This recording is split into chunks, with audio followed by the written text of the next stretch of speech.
अस्सलाम वालेकुम dear student. आज का टॉपिक मलेरिया क्लास 9th और चैप्टर 2। इस टॉपिक में हमने पढ़ना है कि मलेरिया क्या चीज़ है और इसका किस मेडिसिन से इसको क्यूर किया और किन साइंटिस्ट ने मुख्तलिफ पीरियड में मलेरिया का ऊपर काम किया। Let's see an example of biological method. Malaria क्या है? ये एक बायोलॉजिकल प्रॉब्लम है जिसको बायोलॉजिकल मेथड के ज़रिए इसको सॉल्व किया गया। Study of malaria. Malaria Pakistan समेत कई ममालिक में ये एक आम पाई जाने वाली बीमारी है। किसी दूसरी बीमारी की निस्बत मलेरिया ने ज़्यादा लोगों को हलाक किया है। तकरीबन 2000 साल पहले से डॉक्टर इस बीमारी से वाकिफ थे। इस बीमारी को बार बार लगने वाली सर्दी और बुखार की बीमारी भी कहते हैं, क्योंकि इस बीमारी की जो अलामात है मलेरिया की, उसमें क्या होता है कि उस शख्स को बुखार होता है और उसके बाद उसको सर्दी लगती है, चिलिंग होती है उसे। मलेरिया में हम वो चीज़ें पढ़ेंगे जो पेपर के पॉइंट ऑफ व्यू से इम्पोर्टेंट है। इस चैप्टर से ज़्यादातर जो है शॉर्ट क्वेश्चन ही आते हैं, तो उसी के हिसाब से हम इस चैप्टर को डिस्कस करेंगे और इस टॉपिक में से जो इम्पोर्टेंट शॉर्ट क्वेश्चन है उन्हीं का जिक्र करेंगे। सबसे पहले malaria. The Italian words Mela means bad and aria means air. Malaria का लफ्ज़ इतालवी ज़बान से अखज़ किया गया है। ये दो अल्फाज का मजमूआ है। मेला means bad and aria means air, मतलब के गंदी या बुरी हवा। It was thought that the stagnant waters of marsh poisoned the air and as a result of breathing in this bad air people got malaria। ये ख्याल किया जाता है कि इलाकों का खड़ा पानी हवा को जहरीला कर देता है और फिर जो लोग इस हवा में सांस लेते हैं तो उन्हें मलेरिया हो जाता है। इसमें आप लोगों ने मलेरिया की ये डेफिनेशन करनी है। नेक्स्ट है इसके बाद ट्रीटमेंट ऑफ मलेरिया। मलेरिया का इलाज क्या है? फिर उसके बाद डिस्कवरी ऑफ क्विनीन और क्विनीन की दरियाफ्त किस तरह से हुई, ये पढ़ना है हमने। Quinine use for the treatment of malaria. Quinine एक मेडिसिन है जो मलेरिया के इलाज के लिए इस्तेमाल की जाती है। नेक्स्ट हमने पढ़ना है कि ये डिस्कवर किस तरह से हुई। In the 17th century, when the New World America was discovered, many plants from America were sent back to Europe to be used as medicines। 17वीं सदी में जब नई दुनिया दरियाफ्त हुई, मीन्स के अमेरिका, काफी सारे प्लांट अमेरिका से यूरोप में भेजे गए दवाई के तौर पर इस्तेमाल करने के लिए। The bark of trees known as quina quina was very suitable for curing fevers। क्यूना क्यूना पौधे की जो छाल थी वो काफी मौसर साबित हुई बुखार के इलाज के लिए। It was so beneficial that soon it was impossible to carry enough bark to Europe।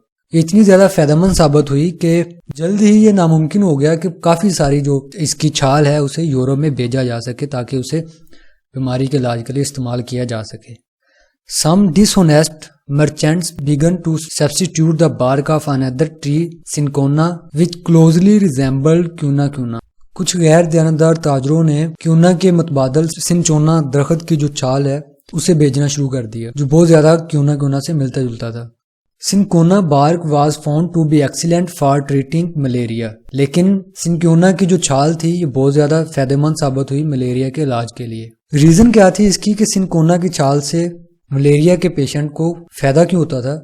Cinchona bark contains quinine that is effective in treating the disease. Cinchona पौधे की छाल के अंदर एक केमिकल क्यूनिन था जो बड़ा मौसर था इस बीमारी के इलाज के लिए। तो इस तरह जो है क्यूनिन डिस्कवर हुई। फिर नेक्स्ट है डिस्कवरी ऑफ लिवेरन और प्लाज्मोडियम। लिवेरन जो साइंटिस्ट था उसकी क्या डिस्कवरी था और उसके बाद प्लाज्मोडियम क्या चीज है। In 1878 century, French army physician Levarin began to search for the cause of malaria। 1878 ईस्वी में फ्रांस की आर्मी का एक डॉक्टर उसने मलेरिया की वजह ढूंढने के लिए काम शुरू किया। He took a small amount of blood from a malarial patient and examined it under microscope। उसने मलेरिया के मरीज से थोड़ी अमाउंट में ब्लड लिया और उसको माइक्रोस्कोप के नीचे स्टडी किया। He noticed some tiny living creatures। उसने माइक्रोस्कोप के नीचे कुछ टिनी छोटे जानदारों को देखा।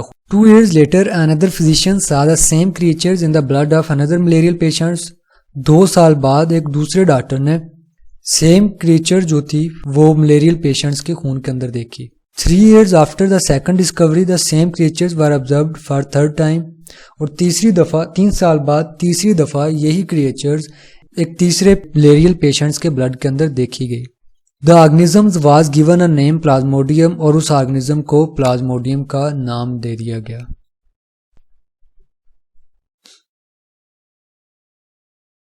of 19th century many different causes of malaria were being suggested। 19वीं सदी के आखिर में मलेरिया की वजह के मतलब कई तजावीज़ सामने आ रही थी। वो तजावीज़ क्या थी कि किन किन चीज़ों से मलेरिया होता है या फैलता है। Malaria and marshy areas have some relation, malaria का और दलदली इलाके के दरमियान कोई तल्लक पाया जाता है। मीन्स के जिस जगह पर दलदली इलाके हैं वहाँ के इर्द गिर्द रहने वाले लोगों को ज़्यादा मलेरिया होता है। Quinine is effective drug for the treating malaria. Quinine मौसर दवा है मलेरिया के इलाज के लिए। Drinking the water of marshes does not cause malaria, दलदली इलाके का पानी पीने से मलेरिया नहीं होता। Plasmodium is seen in the blood of malarial patients, और मलेरिया के जो पेशेंट्स हैं उनके ब्लड के अंदर प्लाज्मोडियम देखे गए हैं। ठीक है, ये है ब्लड सैंपल्स है। इस ब्लड सैंपल के अंदर ये जो क्रिएचर्स है इलोंगेटेड सी, ये प्लाज्मोडियम है, यही एक्चुअली मलेरिया की वजह बनती है। ये ऑब्जर्वेशन जो है 19th सेंचुरी की, ये भी इंपॉर्टेंट है। ऑब्जर्वेशन को जो 19th सेंचुरी में बनाई गई, इसको मद्देनजर रखते हुए जो हाइपोथेसिस डेवलप किया गया था वो ये था, Plasmodium is the cause of malaria, कि प्लाज्मोडियम जो है, जो ये लिविंग क्रिएचर जो है, ये मलेरिया की वजह है, मतलब कि इसकी वजह से मलेरिया होता है। फिर उसके बाद डिडक्शन जो इस हाइपोथेसिस को मद्देनजर रखते हुए बनाएगी, जो इसके लॉजिकल कंसिक्वेंसेस है हाइपोथेसिस का। If plasmodium is the cause of malaria then all persons ill with malaria should have plasmodium in their blood. अगर मलेरिया प्लाज्मोडियम है तब मलेरिया के तमाम मरीजों के खून के अंदर प्लाज्मोडियम होना चाहिए। ये डिडक्शन बनाएगी। फिर इस चीज को साबित करने के लिए एक्सपेरिमेंट किया गया। Blood of 100 malarial patients was examined under microscope for the purpose of having a control group. तब blood of 100 healthy person was also examined under the microscope. इस डिडक्शन को साबित करने के लिए 100 का मलेरियल पेशेंट्स का खून लिया गया और 100 हेल्दी लोगों का ब्लड है वो लिया गया। फिर इन दोनों को एग्जामिन किया गया तो उसका रिजल्ट क्या था। जब इस एक्सपेरिमेंट के रिजल्ट को देखा गया तो उसमें क्या था, तकरीबन तमाम मलेरियल पेशेंट्स के ब्लड के अंदर प्लाज्मोडियम मौजूद था, जिससे यह साबित हो रहा था कि प्लाज्मोडियम ही की वजह है मलेरिया की। लेकिन उसके साथ साथ कंट्रोल ग्रुप के अंदर जो सेहतमंद लोगों का ब्लड को स्टडी किया गया तो उसमें 7 ऐसे लोग मिले जिनके ब्लड के अंदर प्लाज्मोडियम था, लेकिन उनके अंदर मलेरिया की अलामात जाहिर नहीं हुई थी अभी तक। तो इसको इंक्यूबेशन पीरियड का नाम दिया। इसको इंक्यूबेशन पीरियड ये होता है कि जब कोई जरासीम ऑर्गेनिज्म की बॉडी के अंदर दाखिल होता है और दाखिल होने से लेकर अलामात के ज़ाहिर होने तक का जो टाइम पीरियड होता है, जो वक्फा होता है, उसको कहते हैं इंक्यूबेशन पीरियड। तो यही वजह लोगों के ब्लड के अंदर प्लाज्मोडियम तो था लेकिन उनको अलामात, मलेरिया के अलामात वाज़ेह नहीं हो रही थी। क्यों नहीं हो रही थी? क्योंकि उनके अंदर जो पैरासाइट्स थे, जो ये प्लाज्मोडियम था, वो इंक्यूबेशन पीरियड में था। नेक्स्ट है observation of AFA King. AFA King की ऑब्जर्वेशन ये भी इंपॉर्टेंट है शॉर्ट क्वेश्चन के लिए। In 1883 a physician AFA King listed 20 observation. Some important observation of King were. 1883 में एक डॉक्टर AFA किंग ने 20 ऑब्जर्वेशन पेश की। इनमें से कुछ इंपॉर्टेंट ऑब्जर्वेशन ये थी जो हम डिस्कस करेंगे अभी। People who slept outdoor were more likely to get malaria than those who slept indoors. कमरों से बाहर सोते थे उनको अंदर सोने वालों की निस्बत मलेरिया होने के चांसेस ज्यादा होते थे। People who slept under fine net were less likely to get malaria than those who did not use such net.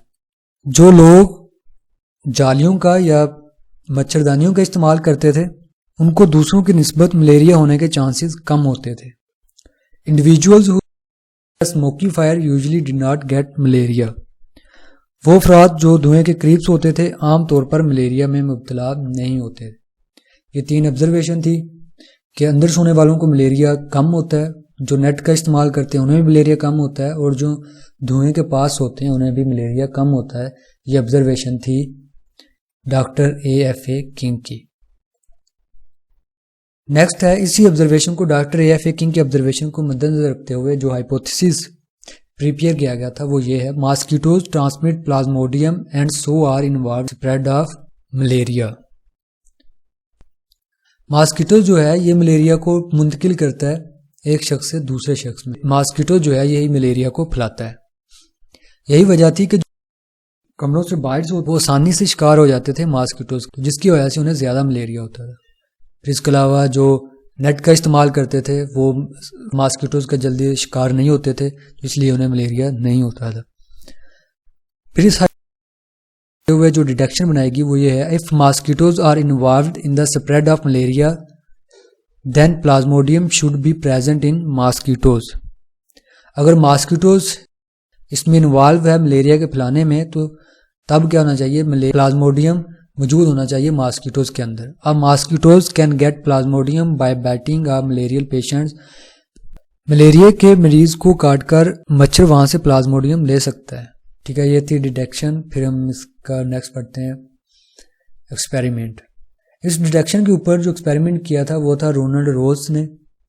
Ronald Ross a British army physician working in India 1880s। Ronald Ross बरतानवी army के एक doctor थे जो India में काम कर रहे थे 1880 में। उन्होंने एक अहम तजर्बा जो है इस चीज़ को साबित करने के लिए परफॉर्म किया।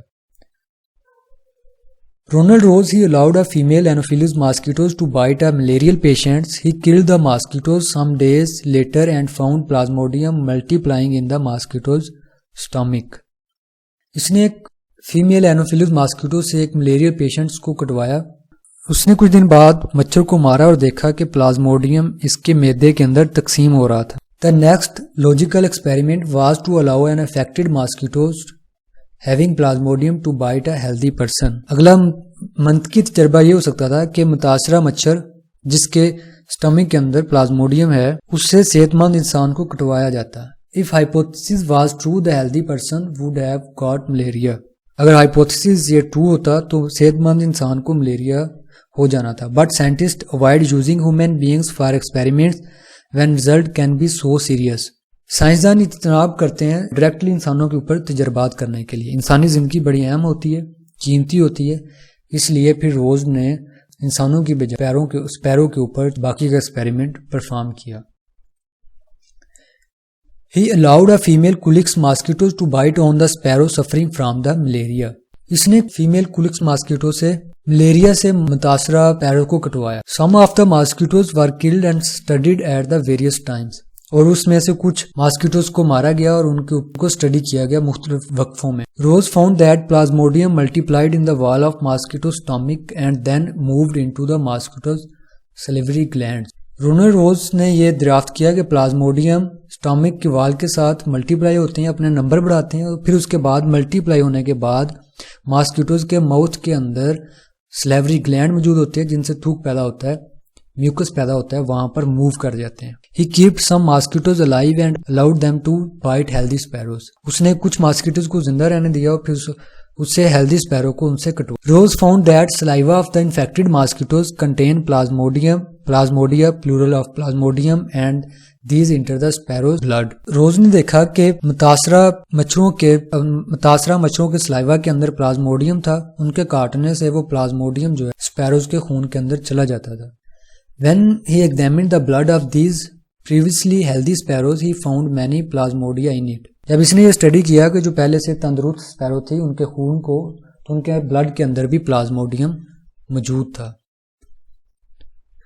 ठीक, ये ग्राफिकल एक्सप्लेनेशन। ये बीमार स्पैरो जिसको मलेरिया है, इस स्पैरो को क्यूलिक्स मॉस्किटोज की एक खास स्पीशीज उससे कटवाने के बाद उसने इस मॉस्किटोज को भी स्टडी किया, इसके स्टमक के अंदर और इसके बाद इसके माउथ के अंदर उसने प्लाज्मोडियम को देखा। फिर उसके बाद रोज ने कुलिक्स से हेल्दी स्पैरो को कटवाया। तो फिर उसके बाद कुछ देर बाद क्या हुआ कि हेल्दी स्पैरो जो थी वो भी मलेरिया से मुतासर हो गई। ये सेम एक्सपेरिमेंट इंसानों के ऊपर दोहराया। उसने हेल्दी पर्सन को एनोफिलिस मॉस्किटो से कटवाया, फिर उसके बाद कुछ देर बाद उस मॉस्किटो से फिर हेल्दी मैन को कटवाया और उसके बाद क्या हुआ कि हेल्दी मैन जो था वो भी मलेरिया से बीमार हो गया। तो इससे ये चीज़ साबित हुई कि जो मॉस्किटोस मॉस्किटोज है वो ही मलेरिया को स्प्रेड करता है, फैलाता है। और मलेरिया की जो वजह है, मलेरिया की वजह है प्लाज्मोडियम। प्लाज्मोडियम मलेरिया पैदा करता है और एनोफिलीज जो है वो मलेरिया को फैलाता है, वेक्टर के तौर पर काम करता है, एक शख्स से दूसरे शख्स में लेकर जाता है प्लाज्मोडियम को। जिस तरह से क्या होता है कि फिर प्लाज्मोडियम उस शख्स के अंदर भी मलेरिया की जो बीमारी है वो पैदा कर देता है।